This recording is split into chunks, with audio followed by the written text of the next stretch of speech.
नमस्कार, स्वागत है आप सबका राजनीति के इस अखाड़े में। मेरा नाम है अजय सेतिया। मित्रों, बिहार में आए दिन कुछ ना कुछ नया हो रहा है। एक दिन संकेत मिलता है कि नीतीश कुमार के लिए भारतीय जनता पार्टी के दरवाजे हमेशा के लिए बंद हो गए हैं। फिर खबर आती है कि नीतीश कुमार ने इंडी अलायंस में बने रहने का मन बना लिया है। फिर कुछ ऐसा हो जाता है कि भाजपा की खिड़की खुल जाती है और नीतीश कुमार फिर गदगद हो जाते हैं। अब ऐसा हो गया है कि नीतीश कुमार ने गांधी परिवार और लालू परिवार के परिवारवाद पर चोट कर दिया है।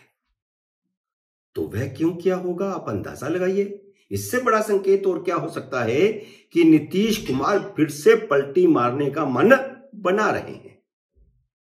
और फिर अचानक वह राजभवन में पहुंचते हैं। 40 मिनट तक उनकी मुलाकात होती है और उनकी मुलाकात से पहले प्रदेश भाजपा के अध्यक्ष चौधरी की राज्यपाल से मुलाकात होती है।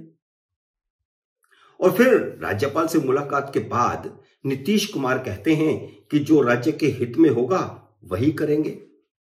और जब जब वे पलटी मारते हैं तब तब ये डायलॉग दोहराते हैं कि जो राज्य के हित में होगा वही करेंगे। जेडीयू के एक सांसद को अब प्रधानमंत्री नरेंद्र मोदी का फोन आ गया है, जिसने बिहार की सियासत को फिर गर्म कर दिया है। प्रधानमंत्री मोदी ने जेडीयू के सांसद रामनाथ ठाकुर को फोन किया। रामनाथ ठाकुर जेडीयू के राज्यसभा सदस्य है और जेडीयू के महामंत्री हैं। वह राज्यसभा में जेडीयू संसदीय दल के नेता भी हैं। वह कर्पूरी ठाकुर के बेटे हैं और मोदी सरकार ने कर्पूरी ठाकुर को भारत रत्न से सम्मानित करने का फैसला किया है। और यह कोई छोटा मोटा फैसला नहीं है। जवाहरलाल नेहरू और इंदिरा गांधी ने खुद ही प्रधानमंत्री रहते हुए भारत रत्न का पुरस्कार ले लिया था और राजीव गांधी को भी उनके मरने के 21 दिन बाद चंद्रशेखर सरकार ने उन्हें भारत रत्न दे दिया था। मोदी ने कर्पूरी ठाकुर को भारत रत्न दिए जाने की सूचना खुद उनके बेटे रामनाथ ठाकुर को फोन करके दी। और वह जदयू के बड़े नेता हैं और नीतीश कुमार इससे गदगद हैं। वह खुद रामनाथ ठाकुर के साथ मीडिया के सामने पेश हुए और ठाकुर को आए मोदी के फोन की जानकारी उन्होंने खुद दी मीडिया को। मोदी ने रामनाथ ठाकुर के माध्यम से उन्हें मैसेज दे दिया है। कर्पूरी ठाकुर को भारत रत्न के बहाने बिहार की राजनीति बड़ा पलटा मार रही है।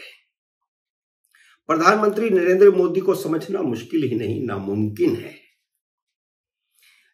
वह हमेशा सतर्क रहते हैं कि उनके विरोधी आने वाले टाइम में क्या करने वाले हैं, उनकी अगली चाल क्या होगी। फिर उस चाल की वह काट खोजते हैं और काट उनके पास पहले से तैयार रहती है। फिर राहुल गांधी, लालू प्रसाद यादव की जाति आधारित राजनीति पर मोदी की यह चोट राहुल गांधी और लालू यादव ही नहीं बल्कि नीतीश कुमार को भी छलनी छलनी कर गई है।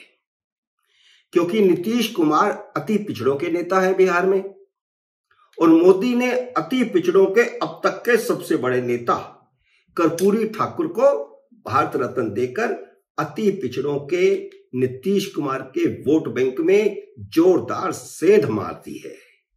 नीतीश कुमार के लिए बचने का कोई रास्ता ही नहीं छोड़ा, जिससे नीतीश कुमार इतना घबरा गए हैं कि सार्वजनिक तौर पर मोदी का आभार जताकर उलाहना दिया कि मोदी ने उन्हें फोन नहीं किया। और ट्विटर पर भी यानी एक्स पर भी उन्होंने मोदी को बधाई दी है, धन्यवाद किया है और यह कहा है कि हम तो 2003 से ही यह मुहिम चला रहे थे कि उनको भारत रत्न दिया जाना चाहिए। अब दिया। लेकिन याद रखिए कि 2003 के बाद 10 साल तक कांग्रेस की सरकार भी थी। जो कांग्रेस और लालू यादव और नीतीश कुमार अब इकट्ठे हुए घूम रहे हैं। इस मौके पर नीतीश कुमार का यह बयान उनके फिर से पलटी मारने का संकेत देता है कि कर्पूरी ठाकुर ने कभी परिवारवाद नहीं किया। उन्होंने अपने बेटे को राजनीति में आगे नहीं बढ़ाया। उनके देहांत के बाद वह उनके बेटे रामनाथ ठाकुर को जेडीयू में लेकर आए उन्हें मंत्री बनाया, राज्यसभा सांसद बनाया, पार्टी का महासचिव बनाया। नीतीश कुमार कोई भी शब्द बिना किसी कारण नहीं बोलते। फिर यह अनायास परिवारवाद की चर्चा क्यों?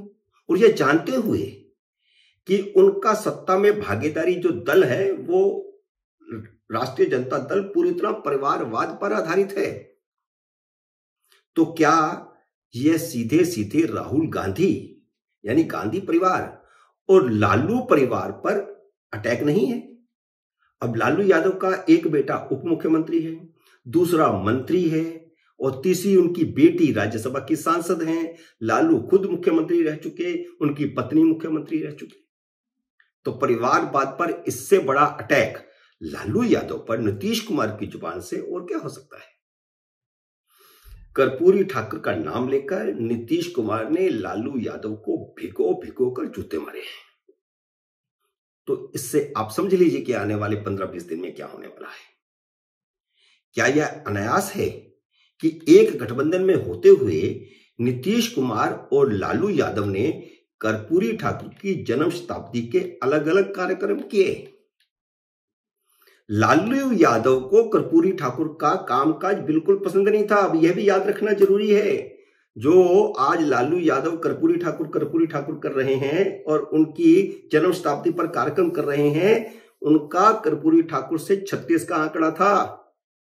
वह उनके आलोचक थे, उन्हें कपटी कर्पूरी कहते थे, क्योंकि कर्पूरी ठाकुर ने अति पिछड़ों को पिछड़ों से अलग करके आरक्षण दे दिया था।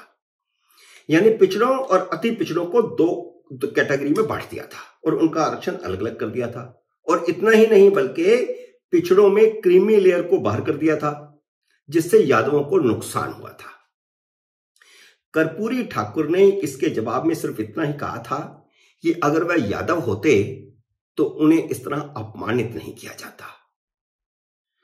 अब वही लालू यादव कह रहे हैं कि मोदी ने चुनावी फायदा उठाने के लिए कर्पूरी ठाकुर को भारत रत्न दिया है।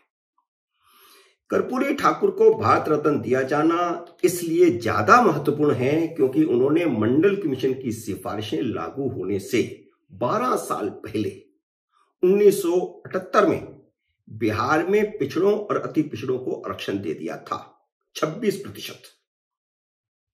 और वह उस वक्त दिया था जब वह उस जनता पार्टी की सरकार के मुख्यमंत्री थे जिसमें पूर्ववर्ती जनसंघ भी शामिल थी। और जनसंघ के यानी जनता पार्टी के नाम पर जनसंघ के काफी संख्या में विधायक थे। और इससे पहले भी 1970 में जब कर्पूरी ठाकुर पहली बार मुख्यमंत्री बने तो जनसंघ की मदद से बने थे, जनसंघ के विधायकों के समर्थन से वह मुख्यमंत्री बने थे। और कर्पूरी ठाकुर देश के पहले अति पिछड़ी जाति के मुख्यमंत्री थे जिन्हें भारतीय जनसंघ ने समर्थन देकर के मुख्यमंत्री बनवाया था। वह नाई जाति से आते थे और जब वह मुख्यमंत्री बने थे उनके पिता उस समय भी गांव में परंपरागत नाई का काम करते थे। और भाजपा यह संदेश देना चाहती है कि सबसे पहला अति पिछड़ा मुख्यमंत्री जनसंघ की मदद से बना था।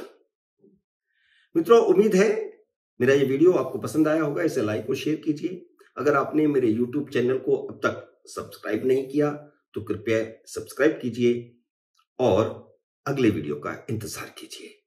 जल्द ही मिलते हैं अगले वीडियो में किसी अन्य विषय के साथ। तब तक नमस्कार।